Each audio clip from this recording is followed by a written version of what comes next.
నమస్తే అందరికీ. మోహన్ వారి కార్తీక పురాణం అధ్యాయం 22వ అధ్యాయము పురంజయ విజయం. అత్రి మహాముని ఇట్లు పలికెను. ఇట్లు సుశీలుని మాట విని పురంజయుడు విష్ణువాలయమునకు పోయి పుష్పముల చేతను, ఫలముల చేతను, చిగురుటాకుల చేతను, దళముల చేతను, షోడోపచార పూజల చేతను హరిని పూజించి ప్రదక్షిణ నమస్కారములను నాట్యమును చేసి హరిమూర్తిని బంగారంతో చేయించి ప్రదక్షిణ నమస్కారాదుల పూజించెను. పురంజయుడు కార్తీక పౌర్ణమి నాడు రాత్రి హరిని పూజించి గోవింద భృత్యుడై హరినామస్మరణ చేయుచు ప్రాతకాలమందు తిరిగి యుద్ధమునకు బయలుదేరను. ఇట్లు పురంజయుడు రథమెక్కి ధనుర్బాణములను, కత్తిని, తునీరములను ధరించి, కంఠమందు తులసీమాలను ధరించి, కవచమును ధరించి, తలగుడ్డ పెట్టుకొని త్వరగా బయలుదేరి యుద్ధభూమికి వచ్చెను. వచ్చి నారీటంకార ధ్వనిని చేసెను. ఆ ధ్వని విని రాజులందరూ యుద్ధమునకై తిరిగి వచ్చి సింహధ్వనులు చేయుచు బాణ వర్షములను కురిపించుచు పూర్వము వలె జయం తమను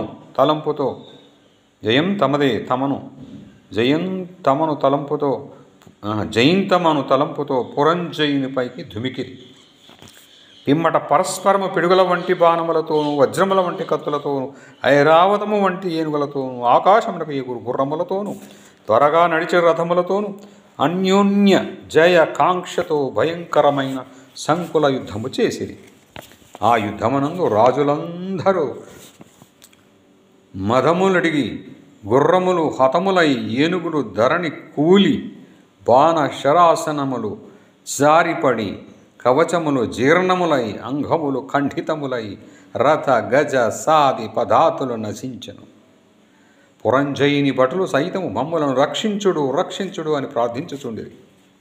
కాంబోజరాజు తన సైన్యమంతయు హతమగుట చూసి పురంజయుని ఇప్పుడు జయమని తలంచి యుద్ధమును చాలించి మిగిలిన సేనలతో తన పురమును చేరెను. పురంజయుడు జయలక్ష్మీ ప్రసాదం వలన జయమందెను. హరి అనుకూలముగా ఉండిన ఎడల శత్రువు మిత్రమగును, అధర్మము ధర్మమగును. ఆ హరియే ప్రతికూలముగానున్న మిత్రుడే శత్రువగును, ధర్మమే అధర్మమగును. కార్తీక వ్రతమును జయించు సమస్త కష్టములను నశింపచేయువాడును, సమస్త ప్రాణులను రక్షకుడును అగు హరిని సేవించిన ఎడల సమస్త దుఃఖములు తొలగిపోవును. విష్ణుభక్తుడు తేజోవంతుడు, ఇది సత్యము. అందును కార్తీక వ్రతమందు కోరిక ఎందుట మరీ దుర్లభము కదా.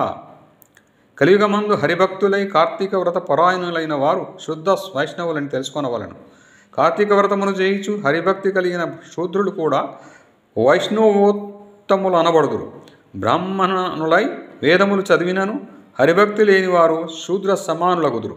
వేదాభ్యాసము చేసి హరిభక్తి కలిగి కార్తీక వ్రత పరాయణుడైన వాడు వైష్ణవోత్తముడు. అట్టి వాని యందు హరి నివసించును. ఏ జాతి వాడు గాని దుస్తర సంసార తరణెచ్చగలిగినేని హరిభక్తి చేయవలను. అట్లయినచో వానిని విష్ణుమూర్తి అప్పుడే తరింపచేయును. అగస్త్యమునీంద్ర, హరిభక్తి పరాక్రమము ఏమని వర్ణింతును? పరశరాదులు, వశిష్ఠాదులు, అంబరీషాదులు, నగరాదులు హరినాశ్రయించి పరమపదమొందిరి. హరిభక్తి యందు నిత్య వ్రతము కలవాడై తాను స్వతంత్రుడైనను అన్యతంత్రుడైనను హరి పూజాసక్తుడు కావలేను. హరిభక్తి ప్రియుడును భక్తులను హరికి ప్రియులు.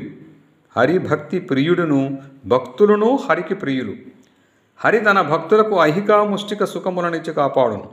భగవంతుడును సమస్త చరాచర ప్రభువును అగు హరి అంతయు నిండి ఉన్నాడు. అట్టి హరి యందు భక్తి కలవానికి కార్తీక వ్రతము సులభమని తలచెదను. కార్తీక వ్రతముతో సమానమైన వ్రతము, హరితో సమానమైన ప్రభువు, సూర్యునితో సమానమైన తేజోవంతుడును, రావి చెట్టుతో సమానమైన చెట్టును లేవు. ఓ విప్రా, కాబట్టి కార్తీక వ్రతము ఇష్టార్థములనిచ్చును. సర్వ వ్రతోత్తమోత్తమము. ఇది సర్వశాస్త్రసారము, సర్వవేద సమ్మతము. కార్తీక మహాత్య బోధకమైన ఈ అధ్యాయమును నిత్యము వినువాడు విగత పాతకుడై అంతమందు హరిని చేరును. ఈ అధ్యాయమును శ్రాద్ధకాలమందు పఠించిన ఎడల పితృదేవతలకు కల్పాంతం వరకు తృప్తి కలుగును. Thank you viewers, thank you subscribers,